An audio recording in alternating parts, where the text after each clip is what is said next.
Gente, boa tarde mais uma vez, né? Hoje nós vamos dar continuidade ao que nós iniciamos na aula de quinta-feira, com respeito à ótica física. Então, a gente viu que a ótica física, ela estuda o comportamento físico da luz, né? E esse comportamento físico, ele é trabalhado basicamente em três fenômenos, que é o fenômeno da interferência, fenômeno da difração e, finalmente, da polarização. Na aula passada, nós fomos até a metade, mais ou menos, né, da difração. E hoje a gente vai fazer a complementação de acordo com aquela apostila que eu mandei para vocês, tá bom? Então vamos dar continuidade, vamos esperar que a galera apareça aí, né, no decorrer da aula. Muito bem. Gostaria de chamar a atenção para vocês aqui dessas duas animações, né? Então, nós temos aqui a primeira animação da esquerda, onde eu tenho aparecendo um padrão de interferência e, devido a alguma alteração que ocorre aqui nas fendas, ele se transforma num padrão de difração. Isso é o que nós chamamos de interferência combinada com difração. A gente vai estudar isso hoje, né, como parte aí da finalização da difração.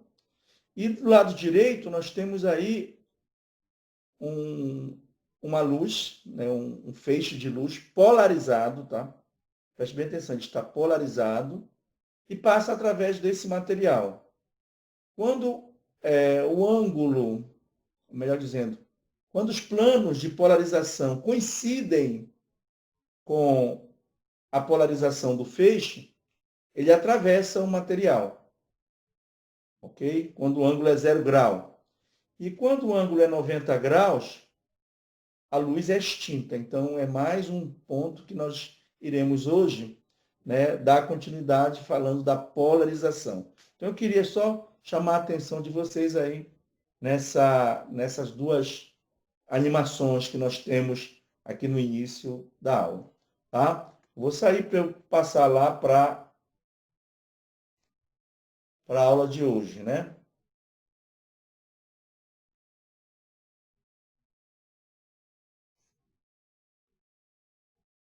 Sim. Então, dando continuidade na ideia da difração, né? Nós vimos o que é a difração. A luz passa através de uma fenda única, a gente estudou até agora, a fenda única, né? Muito bem, só que essa fenda, ela é retilínea, ela é, né, retangular, mas bem estreita, portanto retilínea. Mas pode acontecer, e acontece, é uma aplicação muito utilizada, né, na própria área técnica, posso assim dizer, né, na própria pesquisa astronômica, a difração da luz numa abertura circular. Na verdade, a luz, ela difrata para dentro do nosso olho por uma abertura circular, né? Conhecida como a pupila, no caso, né? Aquela abertura é a pupila por onde entra a luz no olho humano. Então, se houver difração, né, essa difração vai acontecer, a luz vai entrar pela pupila, e que é uma abertura circular, né? Ok? Então, eu estava pensando agora, dizer assim, poxa, por que o gato, né, ele altera, digamos ali, o olho dele, né? Eu acho que tem alguma coisa a ver com isso, né? Para ele poder alterar o efeito aí de luz difratada que está entrando no olho dele. Isso ocorre, obviamente, ele não pensa em fazer isso, ele faz isso por instinto, obviamente, né? Mas é uma pesquisa a ser feita aí. Isso surgiu agora aqui, né, durante essa conversa nossa. Bom, quando você olha para duas fontes, né, inclusive num dos exercícios que eu estou finalizando já, tá, gente? Eu acho que hoje eu já vou postar para vocês aí, já vou mandar para vocês os exercícios resolvidos eu estou resolvendo alguns exercícios do Hadley. Como os meninos são de nível médio, a gente não pode também colocar aqueles um pouco mais trabalhosos, né? Que envolve cálculo, etc. Então, eu estou resolvendo lá do capítulo 4. Então, está aí, olha. Vocês que vão fazer Física 4 já vão ter alguns exercícios aí do capítulo do Hadley 4, né? Vocês vão fazer Física 4, ok? Então, eu vou mandar para vocês. Então, imagine o seguinte. Se eu estou numa estrada retilínea, à noite, e eu observo um carro que vem muito longe, exatamente, tá? Eu posso até dizer, confundir, devido a esse carro estar muito longe, que não é um carro, é uma moto. Por quê? Porque, no caso, eu só estou vendo um farol, só estou vendo uma fonte, né? Mas eu vejo que conforme esse carro vai se aproximando, na verdade, eu já começo a, a distinguir uma fonte da outra, né? E esse processo, né, ele estabelece uma condição que a gente vai já ver agora, a condição de Heilig, né, para poder a gente ter uma resolução, para poder resolver. O que é resolver? É para poder distinguir um farol do outro. Então, naquele momento, aquele farol único, ele passa a ser dois faróis, que é, na verdade, né, que eu não estava conseguindo distinguir. Eu não estava conseguindo resolver um do outro. Então, é o que a gente chama de resolução ótica, né? Então, tem tudo a ver com o que a gente vai falar agora sobre essa questão aí da difração numa abertura circular, ok? Muito bem. A difração pode ocorrer, né, numa abertura circular. Isso acontece muito na questão dos telescópios e dos microscópios, tá bom? Então, a gente tem algumas explicações a respeito aí. Por que que eu não posso usar a luz vermelha no microscópio, né? Geralmente eu uso a luz azul, do azul para o violeta, né? A gente vai entender agora por que que eu só posso usar para poder eu aumentar a resolução dos objetos que eu estou vendo. Ok? E também nos telescópios. Por que que eu tenho que ter uma lente com diâmetro muito grande? Também com esse objetivo, de aumentar a resolução quando eu olho para duas estrelas, né? Que a olho nu parece uma única estrela. Quando eu olho com o telescópio, aí resolve o caso lá do farol do carro, ok? Então tá aí um exemplo. Eu trouxe esse exemplo para você. Essa figura é do Hadley 4. Né? Eu estou usando algumas figuras do Hadley 4. Por que que eu trouxe? Porque esse padrão de difração, gente, ele é muito importante. Ele é um padrão obtido a partir da difração através de um orifício, de uma abertura circular. Tá? Só que esse padrão de difração é difração de luz, né? Difração luminosa. Então, eu estou apresentando aqui porque mais adiante, quando eu for falar de ondas de matéria, né, tem os caras que vão fazer a difração de elétrons. Né? O Davidson e Jarme, né? O Davidson e o Jarme vão fazer a difração de elétrons. E pasmem, o padrão de difração de elétrons é muito parecido com esse padrão aqui. Então, os caras ganham o prêmio Nobel, né? Juntamente com o de Broglie. Né? Também o de Broglie vai ganhar, porque quem vai levantar essa hipótese é o de Broglie e o Davidson, juntamente com o filho do J.J. Thomson, que também fez praticamente a mesma coisa, vão ganhar prêmio Nobel. Ok? A gente vai chegar lá, a gente vai falar um pouquinho mais.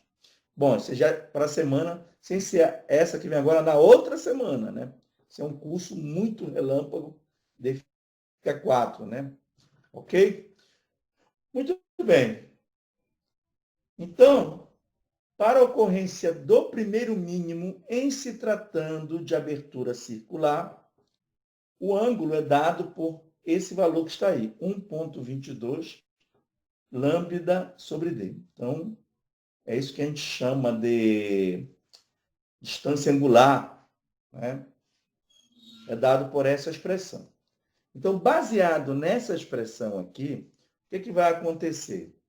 Inclusive, eu tenho esse problema do carro, eu resolvo lá para mostrar qual é a diferença, né, entre essa condição de Rayleigh, ok? Condição de Rayleigh, e também como é que eu calculo esse ângulo. Porque eu vou ter que usar esse artifício para poder comparar. E o que é que a gente vai usar? Né? Se a gente está olhando diretamente, a gente vai usar o diâmetro da pupila. Olha só que coisa boa, né? Que é aproximadamente 5 milímetros o diâmetro da pupila. Valor médio, né? Ok? Muito bem. Então aí vem a condição de Rayleigh. Estabelece que para objetos grandes e distantes, olha, ou objetos muito pequenos e próximos, para serem resolvidos, observados, eu especifico, né, observados de forma a diferenciar um do outro, é necessário que o θ, que é o ângulo com que eu estou vendo, estou observando lá, ele deve ser maior ou igual a θr. E o θr, que é a condição de Rayleigh, tá? É 1,22 sobre lambda_d. Onde lambda, novamente, é o comprimento de onda e d o diâmetro da abertura. Tá? Então, para poder entender isso melhor, a gente vai ver aí, né, no decorrer dos exercícios. Mas a ideia é essa. Né? E agora, né, a gente tem a explicação por que dá para, visualmente, né, observar um e o outro. Né? Porque a condição de Rayleigh, ela coloca coincide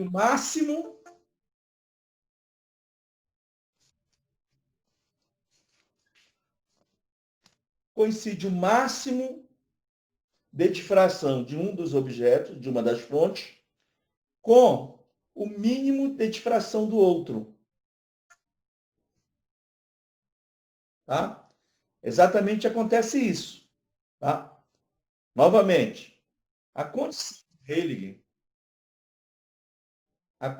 de Rayleigh, ela estabelece que o máximo de difração de uma das fontes coincide com o primeiro mínimo de difração, que a gente já trabalhou isso na aula passada, na aula de terça-feira, coincide, né, o máximo de difração de um coincide com o primeiro mínimo de difração do outro. Então, aí eu consigo. Agora, se esses caras estiverem mais próximos um do outro, eu não consigo diferenciar um do outro, significa dizer que eu não consigo resolver. É o caso lá daquele exemplo inicial que eu dei para vocês. Um carro à noite numa estrada retilínea, você tem a sensação que vem uma moto lá. E conforme ele vai se aproximando, vai chegar um momento que você consegue ver a separação, né, entre um e outro. Essa separação, ela é chamada de separação lateral, tá? Mas como a gente observa através de ângulo, ela está relacionada com uma separação angular. E essa separação angular é o θ. Então, quando o meu ângulo de observação fica maior do que o θr, maior ou igual, né? Eu consigo já diferenciar um farol do outro farol. Então, isso aí é difração, né, da luz numa abertura circular. Não esqueçam desse detalhe, que é o mesmo que acontece lá no telescópio ou no microscópio. Então, olha só. Então, para termos resolução, é necessário diminuir o θr. Então, eu tenho que dar um jeito, né, baseado nessa equação, de tal forma que o θr seja o menor possível. Porque se o θr, né, que é a condição de Rayleigh, for pequeno, aí eu vou conseguir, com esse sistema, com o meu aparelho, eu vou conseguir resolução nas imagens observadas. Ok? Então, o que deve acontecer para isso? Diminuir o lambda. Então, está explicado agora por que eu uso luz, né, do azul para o violeta nos microscópios. Porque este tipo de luz tem um comprimento de onda menor possível, próximo de 400 nanômetros. Tá? Então, eu vou ter o menor θr possível. Se eu usar a luz vermelha, eu vou ter um lambda grande. Então, eu vou ter um θr grande. Então, os tetas que ficarem, como é que se diz?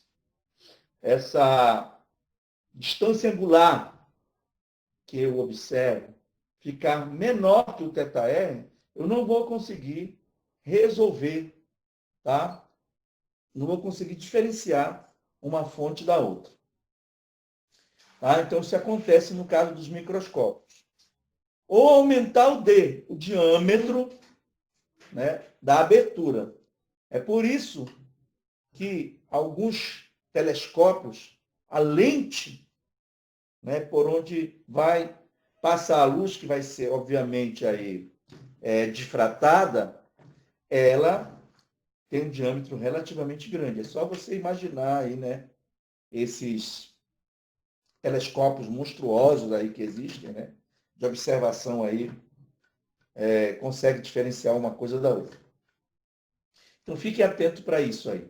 Então, isso como eu falei, eu tenho um exercício desse lá. Vão ser mais ou menos 12 exercícios, tá? 12 exercícios. Eu estou colocando assim, de cada assunto um exercício, para a gente ver como é que resolve, tá? E estabelecendo algumas coisas que são importantes na resolução. Inclusive, né, a forma de resolver exercícios. Eu tenho batido nessa tecla com vocês aí. A metodologia de resolução de exercício. Não tem nada a ver com a resolução ótica aqui, tá? Muito bem. Agora sim, para finalizar a parte de difração, a gente vai ver interferência combinada com difração. Até então, nós fizemos difração numa fenda única. É como aquela distância entre duas fendas de interferência fosse para zero. Então, se a distância entre as duas fendas for igual a zero, vai ficar uma única fenda, certo? Fenda única, portanto. Então, nesse caso, e essa distância passa a ser chamada de abertura, representado aí pela letra A, né? Pela letra A. Deixa eu colocar aqui Eduardo e Iago. Muito bem. Continuando. Então, tá aí, ó. Na interferência por fenda dupla, quando eu tinha só interferência, né?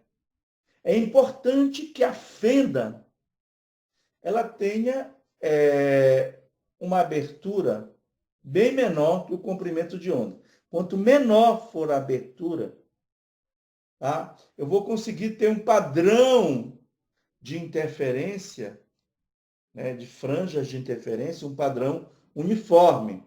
Elas vão ter quase a mesma intensidade. Ok? Mas, quando a abertura não for a fenda não for tão pequena, que é esse caso que está aqui na figura, olha. Deixa eu colocar aqui o laser. Olha só essa abertura aqui, ó. Essa abertura essa fenda não é tão pequena, tá? E quando isso acontece, eu vou ter, né, o que a gente chama de interferência combinada com difração, tá? O foco aqui é saber como é que acontece com a intensidade, né? Para a gente ter ideia, quanto eu vou olhar para um padrão, eu vou dizer, esse aqui é um padrão de interferência. Eu olho para outro padrão, esse aqui é um padrão de difração. Eu olho para um terceiro padrão, esse padrão aqui é um padrão combinado, tá? Que é isso que a gente está vendo agora, ok? A intensidade da interferência combinada com difração, tá certo? Vamos lá. Essa intensidade possui as duas contribuições de intensidade, ou seja, possui a contribuição de interferência e de difração. Tá? Seria a figura ao lado, eu coloquei figura abaixo, mas eu vou ajeitar, tá, gente? Deixa eu me ver aqui. Não, é abaixo mesmo, desculpa. Estou confundindo com a equação. Em função da intensidade do máximo central, a gente viu isso na aula passada, né? Que a intensidade de difração ela é dada em função do máximo central e da interferência sem nenhum problema também. Ok? Está aqui a equação que depende de θ, a intensidade que depende de θ, a gente já viu que depende aí da inclinação, né, em relação ao ponto onde eu observo o processo. Então, Iθ é igual a Im. Quem é o Im? A intensidade do máximo. Cosseno ao quadrado de beta. Lembre-se que essa parte aqui, e zero, cosseno ao quadrado de beta, é quem? A intensidade devido à interferência de fenda dupla. Vezes seno ao quadrado de alfa sobre alfa. O que significa isso? Que essa parte corresponde a quem? À difração. Então, as duas estão combinadas aí para me dar, né, a intensidade da interferência combinada com a difração. Onde? Presta atenção. Beta. O beta tem a ver com a interferência, né? Ele é metade da diferença de fase, só que na interferência de fenda dupla. É πd sobre lambda seno de θ. Esse é o beta. E o alfa? O alfa é a metade, né, da diferença de fase total entre os vários campos ou ondas de campos que estão passando por uma fenda única. Ou seja, tem a ver com quem? Com a difração. Então está aí, né, a combinação das duas aí, como nós, contribuições das duas, como nós acabamos de dizer. Então está aqui, gente. Olha só que coisa bonita aqui, ó. Eu estava tentando ver se eu conseguia baixar o gráfico do Hadley, né? Porque ele tem também lá o Hadley 4, ele tem lá um negócio legal. Mas eu acabei encontrando esse aqui. Eu tive que digitar em inglês para poder ir buscar algo mais interessante que em português eu não estava achando, né? Então, olha só. Aqui, esse padrão aqui de intensidade, olha, franja clara, escura, clara, escura, clara, escura. Praticamente com a mesma intensidade. Isso nada mais é do que a interferência. Ok? Inclusive, ele coloca aí para m igual a 1, né? Para m igual a 0, máximo central. M igual a 1, M igual a 2, M igual a 3, M igual a 4. Isso para a direita. Para a esquerda, menos 1, menos 2, menos 3, menos 4, como nós já vimos também, né?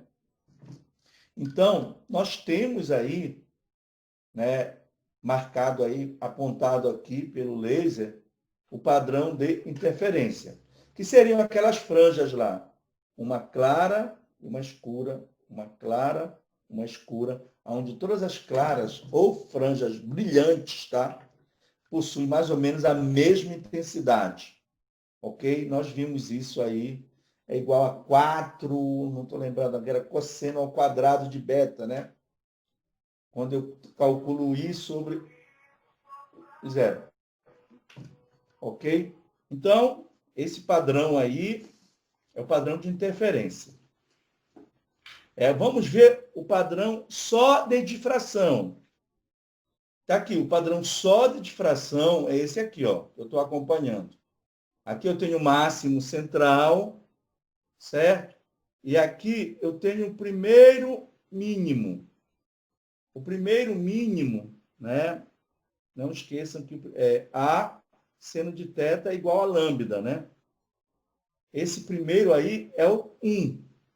Ele coloca o M porque é generalizado. O M está generalizado aí. Está servindo tanto para um quanto para outro. Tá bom? Então está aí o padrão de interferência, né? Ou seja, desapareceu, ou seja, é um mínimo, não tem luz, desapareceu para M igual a 3 que ele colocou aí. Tá bom? Ok? Sim. Continuando.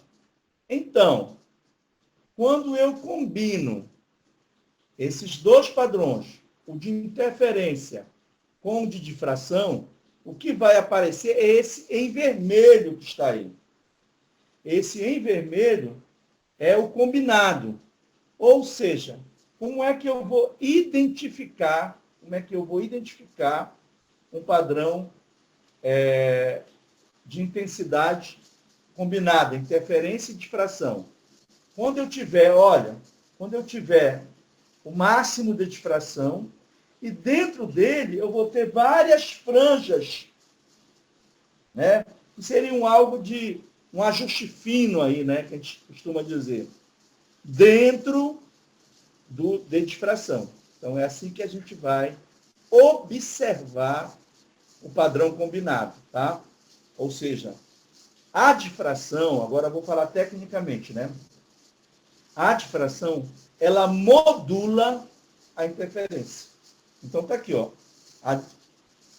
A interferência modulada pelo perfil de difração. Tá? Agora, presta bem atenção, não vamos confundir as coisas. Isso é o padrão de intensidade. Mas quando eu for olhar isso lá na tela, eu vou ver exatamente isso. Olha. Uma região clara central, onde tem umas faixas escuras lá dentro, que são os mínimos de interferência. Está bem aqui, ó. Aqui eu vou ter uma clara, uma escura. Uma clara com uma intensidade menor. Estão entendendo aí o significado? Uma clara com intensidade menor e uma escura. Uma clara com uma intensidade menor ainda e aqui a outra escura. Então, essa que é a ideia. Tá? Então, vocês podem olhar aí, podem estudar, podem pesquisar, que é esse padrão que você vai ver, né? Uma região central clara, mas com umas franjas escuras dentro. E que as claras também, ou brilhantes, elas vão diminuindo de intensidade. É isso que está me dizendo aqui, esse padrão de intensidade, tá bom? É um padrão de intensidade da interferência combinada com a difração. Tá? O rádio dele coloca primeiro a difração, depois coloca... Não, primeiro a interferência, depois só a difração, depois ele coloca os dois combinados. Tá bom? Bom, o que a gente precisa atentar aí? O seguinte, essa equação que está aqui, ó, que é a equação da intensidade combinada, eu posso obter as outras separadas, só levando em condição, né, aquilo que condiciona o processo. Por exemplo, quando o D tende para zero, aquilo que eu falei ainda agora para vocês, levando em consideração, essa era a palavra, levando em consideração a condição do processo. Muito bem. Quando o D tende para zero, olha, vem para cá. Se o D vai tender para zero, tá? Isso aqui vai desaparecer. Isso aqui vai desaparecer, ó. Estou riscando aqui em cima. Vai desaparecer. Desaparecendo, vai ficar uma única abertura. Ok? Então, é isso que acontece lá naquela animação que eu mostrei para vocês. Fica mudando lá, né? As fendas ficam mudando, e lá o padrão fica mudando. Ora é difração, ora é interferência. Ora difração, ora interferência. Então, essa que é a ideia. Ok? Então, quando o D tende para zero, onde é que está o D? Bem aqui, ó. O D tendendo para zero, o beta vai tender para quanto? Para zero também. Como bem aqui nós temos o cosseno ao quadrado de beta, cosseno de zero é 1. Ao quadrado dá 1. Então, esse termo aqui, cosseno ao quadrado de beta vai virar 1. Então, fica somente o de difração. Então, vejam, né? Fica somente o de difração. Está aí a difração, que a gente já viu isso na aula de terça-feira. E agora vamos para outra condição, né? Nós temos que zerar o alfa. Como é que eu zero o alfa? Fazendo o A, a abertura, tá bem aqui a abertura, ó, muito menor que o comprimento de onda. Quando o alfa for muito menor que o comprimento, quando a abertura A for muito menor que o comprimento de onda, o alfa vai tender para zero. Presta bem atenção, ele vai tender para zero. É uma tendência. Então, quando existe tendência, eu trabalho o limite, não é isso? Então, eu vou fazer o limite desse parêntese. E a gente sabe que isso daí é um limite conhecido, né? O limite desse parêntese é um limite conhecido.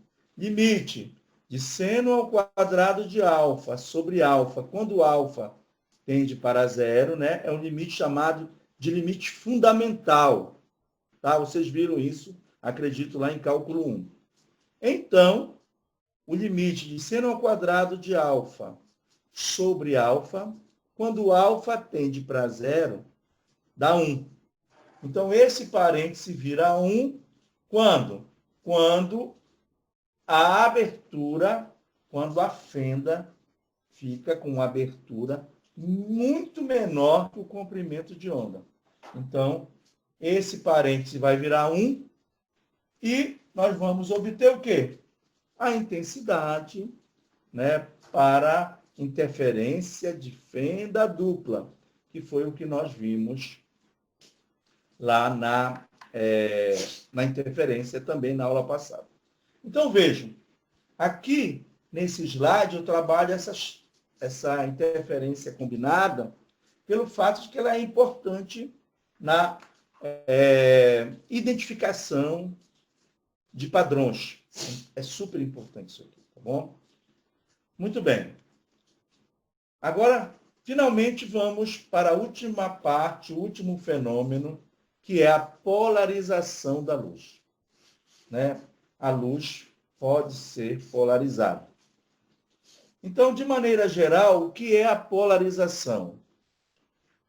Então, nós temos aqui, né, uma polarização vertical, ou seja, todos os pontos da onda vibram em um único plano. Então, nós dizemos que a onda, estou falando de onda ainda, de maneira geral, que a onda está polarizada. Ora, se ela vai passar através de um sistema mecânico que tem também um plano de polarização vertical, o que vai acontecer? Ela vai passar sem nenhum problema. Tá? Mas imaginem que se eu tivesse uma onda qualquer aqui, vibrando em todas as direções, quando passasse através desse polarizador, só iria passar aquelas que vibram verticalmente. As outras seriam extintas. Muito bem.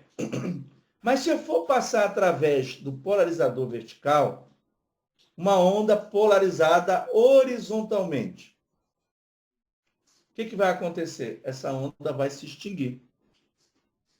Então, por quê? Porque o polarizador não vai deixar a onda vibrar naquela direção lá, que ela está polarizada horizontalmente. É baseado nisso, gente, na polarização de radiações eletromagnéticas, que nós temos antenas, né? Às vezes nós temos antena vertical e às vezes nós temos antena horizontal. Já repararam nisso? Então, por quê? Porque vai depender do sinal que a emissora manda, que pode ser polarizado verticalmente ou horizontalmente, tá bom? É por isso que a antena, quando o sinal passar pela antena, ele tem que vibrar o máximo, né, as cargas elétricas que estão ali na antena metálica, né, cargas elétricas livres, e essa vibração vai originar uma diferença de potencial, obviamente, e essa diferença de potencial alternada, né, como é que se diz? Harmônica, vai para dentro do teu sistema. E quando acontece a ressonância, pronto, você consegue sintonizar, você consegue receber o sinal. Tá bom? Observação, somente uma onda transversal pode ser polarizada. Significa dizer que o som no ar, ele é uma onda longitudinal. Então, ele não pode ser polarizado. Tá bom? Somente uma onda transversal pode ser polarizada. Fundamental isso daí. Bom, vamos agora para a polarização da luz, porque a luz é uma onda transversal, né? E vou agora trabalhar um aspecto bem geral, né, para vocês entenderem aí o que é uma luz natural e etc. Então, eu tenho nessa figura aí, né, uma lâmpada que está emitindo radiação aí de várias formas, né? Então, obviamente que a luz que esta lâmpada está emitindo não é polarizada, tá? É não polarizada, a gente chama de luz natural. Quando essa luz passa, olha só, vibrando em todas as direções, né? Quando ela passa pelo polarizador, um polarizador luminoso também é chamado de polaroide. Eu não sei se vocês já ouviram falar, né? Você compra aí, né, em lojas especializadas o polarizador, chamado de polaroide. Tá bom? Então, o que vai acontecer? Quando a luz passar através desse polarizador, né, ela só vai vibrar num plano, ou seja, ela está polarizada. Bom, para eu ter certeza que a luz está polarizada, eu coloco um segundo polarizador paralelo, presta bem atenção, paralelo, mas com uma inclinação, olha, dos planos de polarização, né, formando um ângulo de 90 graus. O que vai acontecer? Vai ser extinta, né? A onda, a luz vai ser extinta. Para este segundo polarizador, nós chamamos de extintor. Extinguir. Né? Ele vai extinguir a luz. Essa que é a ideia que eu quis dizer para vocês. Então, vai extinguir a luz. Tá? Vai promover a extinção. Para esse polarizador, nós chamamos de analisador. Tá? Analisador, porque ele vai analisar realmente se a luz estava ou não polarizada. Então, você vai numa loja dessas especializadas que trabalham, né, com isso. Você vai lá, deixa eu botar aqui para carregar, que estava descarregado, tinha tirado. Agora já é outro equipamento aqui. Bom, acho que agora está carregando. Tá bom? Então, o que acontece? Aí você pega 2 pedacinhos, tá? Segura, tá aqui a lâmpada, aponta o primeiro para ele. Você vai ver que a intensidade vai diminuir e a gente vai provar matematicamente que essa intensidade diminui pela metade, né? A gente prova aí no material de vocês que essa intensidade diminui pela metade. Tá bom.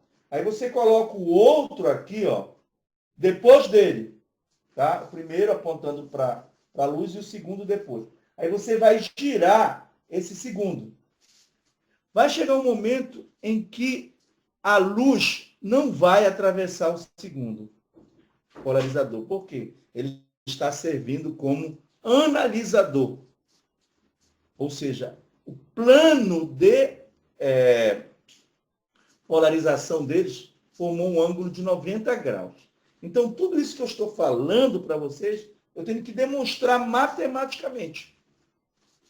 Tenho que demonstrar matematicamente. E é exatamente através da intensidade de luz polarizada. Tá? O que vai acontecer com a luz? A luz é natural. Está vibrando em todas as direções, com uma intensidade I0. Quando ela passa pelo primeiro polarizador, tá? Essas componentes que vibram, e a gente demonstra isso, tá, gente? Eu vou obter uma intensidade média passando por ele. Como vai aparecer um cosseno ao quadrado lá, a média do cosseno ao quadrado, no caso, para a luz não polarizada, a média do cosseno ao quadrado é meio. A gente já viu isso, né? Lá em ondas, etc. A mesma coisa o seno, né? O valor médio do seno ao quadrado de θ é meio. Tá bom? Qualquer que seja o θ. Muito bem. Então, se é meio, ora, tá aqui, ó. A intensidade média vai ser I0 dividido por 2. Ou seja, ao passar pelo polarizador, parte da intensidade foi absorvida pelo polarizador. Que parte foi essa? A metade. A metade foi absorvida pelo polarizador. E a outra metade passou. Certo? Muito bem. E se eu tiver um outro polarizador, que pode servir de analisador, né? Ele vai servir de analisador quando ele extinguir, né, a luz que passa por ele, esse segundo aí. Então, entretanto, quando passa por outro polarizador, paralelo ao primeiro, paralelo a isso aqui, tá? Mas com inclinação de θ em relação ao plano de polarização do outro, teremos, olha só, não dá mais para fazer média. Por quê? A média servia porque eram vários, né, vibrando em várias direções, no caso, para a luz não polarizada. Agora, a luz que está saindo do 1 e chegando do 2 é uma luz não polarizada, então eu não posso mais fazer a média. A gente poderia dizer, vai dar cosseno ao quadrado de θ, a média é meio, tá certo? Não, nesse caso não. Tá errado. Por quê? Porque a luz que chega no segundo, ela já é uma luz polarizada. Tá? E aí a gente pode demonstrar aquelas figurinhas que aparecem lá no material de vocês, daquele livro e etc. Né? Inclusive da animação lá do início da aula. Né? Quando θ for igual a zero. Quando θ for igual a zero, olha, está aqui os dois polarizadores e os planos de polarização, né, também são paralelos entre si. Os dois polarizadores, os dois polaroides, né, são paralelos, tem que ser paralelo, tá, gente? E os planos de polarização, paralelos também. Então, vai ficar cosseno de 0 dá 1, 1 ao quadrado dá 1 mesmo. Então, nós teremos o I0 igual a meio, desculpa, o I2, que é a intensidade, depois que passa pelo segundo polarizador, vale quanto? Meio de I0. Ou seja, tudo que entrou nele passou para o outro lado. A gente sabe que, na verdade, não é bem assim, né? Que uma pequena parte da energia fica lá sendo utilizada até mesmo para aquecer esse polarizador. Às vezes isso pode acontecer, tá? Muito bem. Mas a gente vai desprezar essa pequeníssima parte que fica lá da energia. Vamos levar em conta só como se tivesse a conservação da energia ao passar pelo polarizador. Mas, quando o θ for 90 graus, gente, o que é que vai acontecer? Cosseno de 90 é zero. Zero ao quadrado, zero. Exatamente isso sendo lá. A luz polarizada chega no polarizador. Esse é onde a luz chega, já é o segundo, tá? Como ele está girando, ó, quando formar 90 graus, vai extingue, né? Deixa de aparecer lá no anteparo. Aí ela volta de novo, aparece. E assim por diante, né? Devido ao movimento aí do nosso... Então, olha só. Então, isso é a polarização da luz, tá, gente? O importante é o seguinte, que alguns materiais são polarizadores de natureza. A natureza dele é polarizador. Há um material que eu trabalhei no meu mestrado e no meu doutorado, ele era polarizador. Ok, Fernando. Entendeu? Era polarizador. Então, a gente, inclusive, orientava esses cristais pelo eixo óptico dele, porque uma hora polariza, outra hora não polariza. Tá bom? Muito bem. Então, vamos dar continuidade. Para finalizar a aula, vamos falar da polarização da luz agora por reflexão, aonde a gente vai obter o ângulo de Brewster e um fenômeno, e uma característica, uma propriedade. Beleza, Lucas.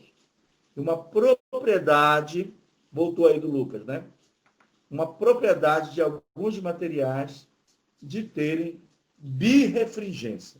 A gente sabe que a refringência tem a ver com o índice de refração do meio, né? Quanto maior o índice de refração do meio, né, maior a sua refringência. O que significa isso? Ele refrata mais a luz.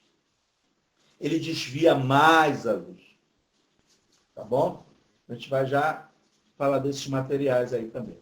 Então vamos lá. Polarização por reflexão. Bom, ela vai incidir, a luz tem que incidir de um meio, acredito que menos refringente para um meio mais refringente. Por exemplo, do ar para a água. Detalhe, para que ocorra a polarização por reflexão, o que tem que acontecer? Qual é a condição? Que o ângulo entre o raio refletido, e o raio refratado, ele tem que ser o quê? 90 graus. Esta é a condição de ocorrência da polarização por reflexão. Tá certo? Observa o seguinte, que o raio aqui que sai, que é refletido dessa superfície de separação entre os dois meios, ele está polarizado, A componente do campo, ela está vibrando perpendicularmente ao plano aqui da figura. Então, está polarizado. Quando incide, ela vibra tanto no plano como perpendicular ao plano.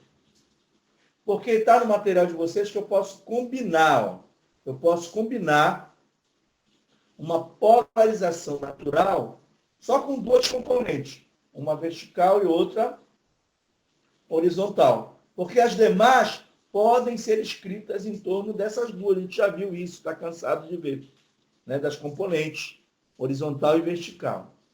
Muito bem. Então, quando a luz incide, ela tem a vibração tanto no plano como perpendicular ao plano. Então, é uma luz não polarizada. Tá bom? Quando ela é refletida, o que é que vai acontecer? Quando ela é refletida, o que é que vai acontecer? Ela reflete já polarizada. Mas isso só ocorre se o ângulo entre o raio refletido e o raio refratado for de 90 graus. Tá? A partir daí, eu posso calcular o ângulo de incidência, também conhecido como ângulo de Brewster. Por que θp?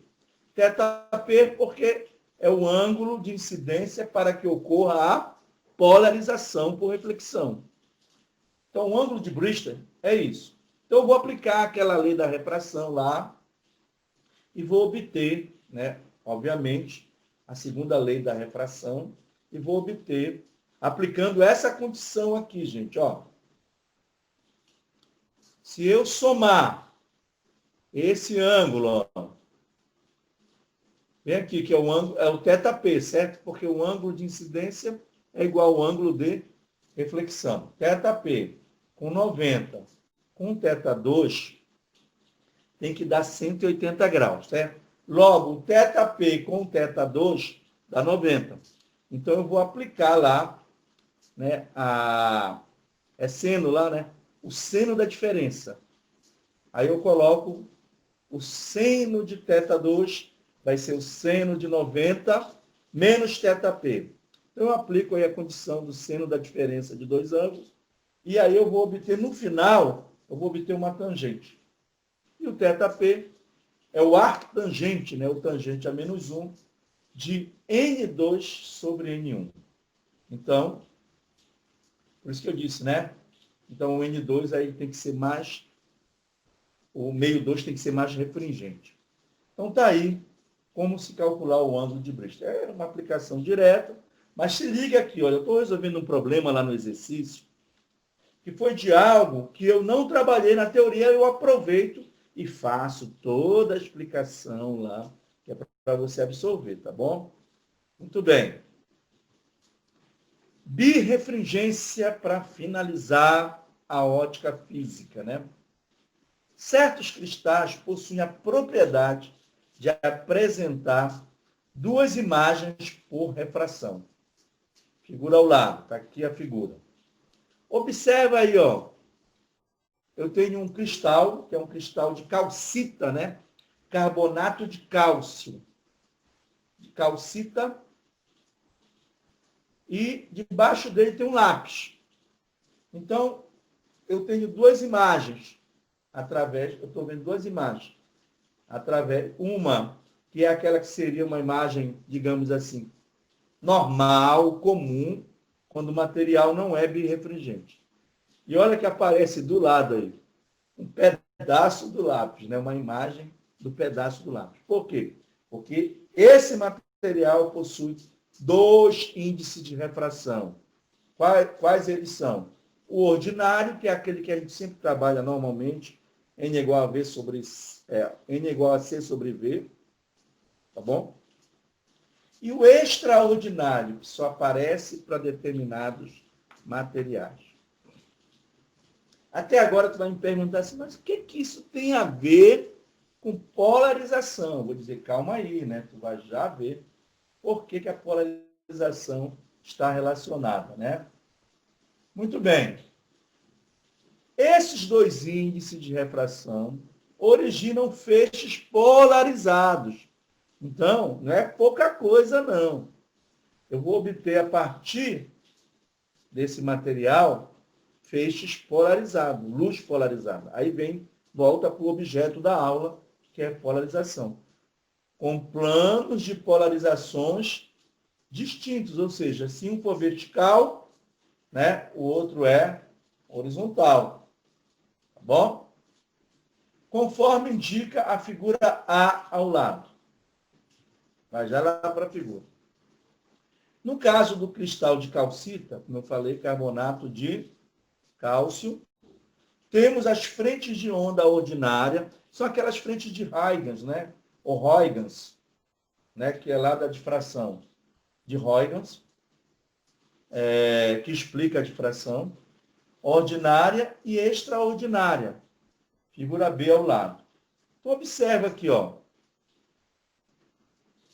Vejam, eu tenho dois raios refratados.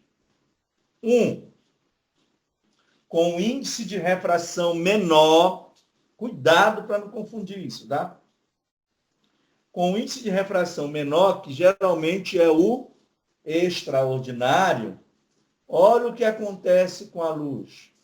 Ela é polarizada, tá? Numa direção que é a mesma do plano da figura. Já para o ordinário, que é um índice de refração maior, vou voltar a fita, tá, gente? Vou voltar essa fita aí. Muito bem. Quanto maior o índice de refração, né? Vou lembrar aquilo que a gente viu lá em ótica, com certeza. Quando a luz passa de um meio menos refringente para o meio mais refringente, ela se aproxima da normal. E quanto maior for o índice, ela vai se aproximar mais ainda. O desvio vai ser maior. Tá certo? Era aí que eu queria chegar. Então, essa que tem um desvio maior é do ordinário. Não sei se foi isso que eu falei, mas estou só batendo nessa tecla. Então, ó, essa que tem um desvio maior é a do ordinário. A que tem um desvio menor é a do extraordinário. Por quê? Porque o índice de refração extraordinário, dá para ver aqui, ó, no caso da calcita, o índice de refração ordinária é 1,6 alguma coisa. O índice de refração extraordinário é 1,4 alguma coisa, menor. Então, se ele é menor, ele vai dar um desvio menor. Então, esse que polariza a luz, olha, que polariza a luz perpendicular ao plano da figura, ele é do extraordinário. E aqui ao lado nós temos as frentes de onda, como foi dito, né? Então, olha só, presta bem atenção como é que funciona a ideia. Para este índice de refração menor, a luz se propaga mais rápido. Tá? E para o índice de refração maior, a luz se propaga mais lentamente. Detalhe, isso só vai ocorrer num plano perpendicular ao eixo que a gente chama de eixo óptico do material.